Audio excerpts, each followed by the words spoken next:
14 वालों की इस वीक की स्टोरी ऑफ द वीक क्या नजर आती है? तो वो 14 वाले इस वीक में बहुत जबरदस्त हेल्प, कामयाबी, अपॉर्चुनिटी और घर के मामलात में हेल्प, किसी न किसी जगह में आपको अपॉर्चुनिटी मिलेगी, लेकिन इस वीक में किसी बात को अपने दिल पे नहीं लेना।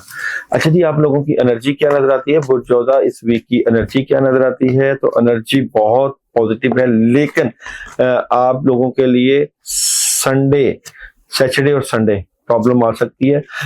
ये हो सकता है कि सारे काम होते हुए अचानक रुकावट आ जाए, इसको आपने देखना है। जॉब और बिजनेस बुर्ज 14 वालों की क्या नजर आती है? तो जॉब और बिजनेस तो बहुत जबरदस्त है, पैसे के मामला जबरदस्त है, लेकिन फजूल खर्ची ना कीजिएगा।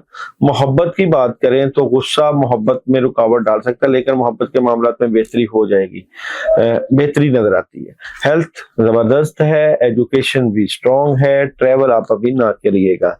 क्या नहीं करना चाहिए? बुर्ज